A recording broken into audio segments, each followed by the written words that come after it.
ஒன்றுமே தெரியாது. அவங்க சொல்லுவாங்க. பட் நம்ம எப்படி இருந்தாலும் உங்களோட தான் போகணும். என்ன டைம் என்னன்னு தெரியாது எனக்கு வந்துட்டு.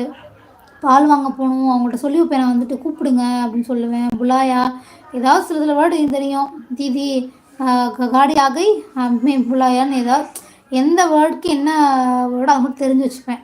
அதை ஆக்சுவலாக நான் வந்து கற்றுக்கலாம் இல்லை. ஹஸ்பண்ட் எவ்வளோ இயர்ஸ் ஒர்க் பண்ணாங்க. 20 இயர்ஸ் முடிஞ்சிடா. இதோட நான் வந்து ஒரு 5 இயர்ஸ் கூட இருந்திருப்பேன்னு வச்சுக்கோ. என்னம்மா 20 இயர்ஸ் முடியுது.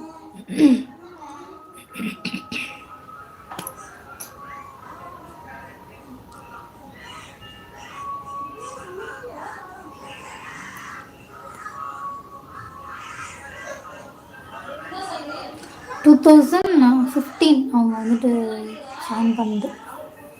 கல்யாணம் 2025. 10 இயர்ஸ் ஆஃப்டர் மேரேஜ். 70 இயர்ஸ் ஆகுதுக்கா. ஓ மை காட், 70 இயர்ஸில் ஒரு டைம் கூட நீங்கள் வந்து குவார்டர்ஸ் போகலையா?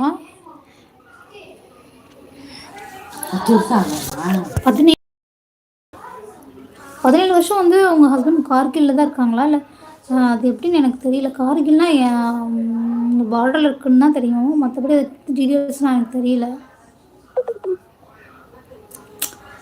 ஓகே, மை காட், சார்ஜரில். Marriage 7 years. ஓகே, புரியுது. இப்போ எங்களுக்கும் 10 இயர்ஸ் ஆகுது ஆஃப்டர் மேரேஜ் வந்துட்டு. சாரி, நானே கன்ஃபியூஸ் பண்ணுறேன். டோட்டலாக இதோட எங்களுக்கு எத்தனை 10 இயர்ஸ் ஆகுது. 10 வருஷம் எங்களுக்கும் அவ்வளோ கல்யாணம் ஆகி. பாப்பா கரெக்டாக 10 வயசுமா.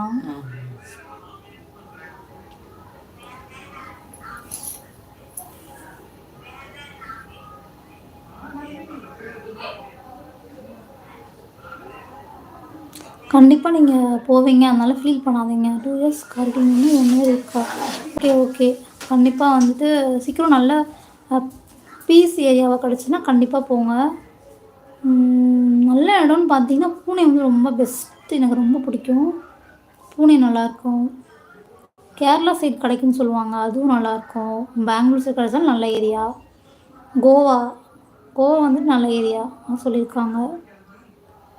பஞ்சாப்பும் நல்ல ஏரியா. அதில் எங்கே கிடைச்சாலும் உங்களுக்கு ஓகே. பீஸ் இப்போ அவங்க ஹஸ்பண்ட் ஃபீல்டில் இருக்காங்க. நெக்ஸ்ட்டு வந்து பீஸில் தான் கிடைக்கும். நீங்கள் கண்டிப்பாக ட்ரை பண்ணுங்கள். குழந்தைங்க எப்படி மேனேஜ் பண்ணுவாங்கன்னு ஃபீல் பண்ணாதீங்க.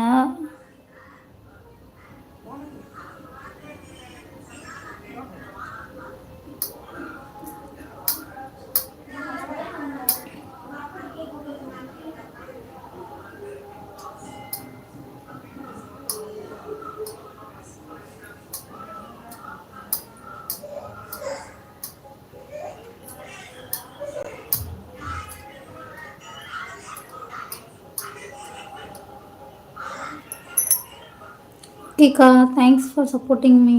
ஓகேடா, ஓகே, பாய். நாளைக்கு மார்னிங் வந்துட்டு லைவில் மீட் பண்ணலாம். ரொம்ப நேரம் இன்றைக்கி பேசிட்டோம். பாய் அன்பு உள்ளங்களே. கண்டிப்பாக வந்து எல்லா வீடியோவும் பாருங்கள், சப்போர்ட் பண்ணுங்கள். இதை பற்றி எல்லாருக்கிட்டையும் பேச முடியலை. It's okay, no problem. Just நீங்கள் கேட்குறதுக்கு நான் ஆன்சர் பண்ணது பெரிய விஷயம் இல்லைன்னு நினைக்கிறேன். அதனால் இப்படிலாம் கேட்கலாமா, இதெல்லாம் டவுட் கேட்கலாமா அப்படிலாம் நீங்கள் எதுவும் நினைக்க வேணாம். எந்த ஹெசிடேட்டும் இல்லாமல் என்ன டவுட்னாலும் எங்கிட்ட நீங்கள் கண்டிப்பாக கேட்கலாம். டெய்லியும் லைவுக்கு வாங்க, வீடியோலாம் பாருங்கள், சப்போர்ட் பண்ணுங்கள். நெக்ஸ்ட்டு நான் வந்துட்டு எப்படி சொல்கிறது, வீடு வந்து இப்போ நம்ம ஸ்டேட்டுக்கு போகிறோன்னே அந்த வீடு கட்டி வந்து ரெண்ட்டுக்கு விட்டாச்சு. அந்த வீட்டுக்கு குடி போகவே இல்லை. இப்போ வந்து ஃப்ரெஷ்ஷாக புதுசாக எல்லாமே ஷிஃப்ட் பண்ணுறோம். கணபதி ஹோமம் பண்ணி எல்லாமே ஷிஃப்ட் பண்ண பண்ணுறேன். ஸோ அதை வந்து ஃபுல் வீடியோ லைவ் எல்லாமே இனிமேல் வந்துட்டு அந்த வீடு ஷிஃப்ட் ஆகிறதுலேருந்து ஒவ்வொரு திங்ஸாக இனிமேல் வாங்கணும் அந்த வீட்டுக்கு எல்லாமே. ஏன்னா இவ்வளோ நாள் வந்து ஃபாதர் இல்லா மதர் இல்லா வீட்டில் மாடியில் ஒரு ரூம் எடுத்துருந்தோம், அங்கே தான் ஸ்டே பண்ணியிருந்தோம். வீடு வந்து ரெண்ட்டுக்கு விட்டுருந்தோம். இப்போ வெக்கேட் பண்ண சொல்லி அங்கேயே இருக்கலான்னு பிளான் பண்ணியிருக்கோம். ஸோ அந்த வீடு அப்புறம் வந்து எப்படி எல்லாம் திங்ஸ் எல்லாமே லைவ் தான் இனிமேல். ஸோ கண்டிப்பாக மிஸ் பண்ணாமல் எல்லோரும் வந்துட்டு வீடியோவை பாருங்கள். ஷார்ட்ஸ் தான் நிறையா போட்டிருக்கேன், வீடியோ அதிகமாக போட்டதில்லை. ஊர்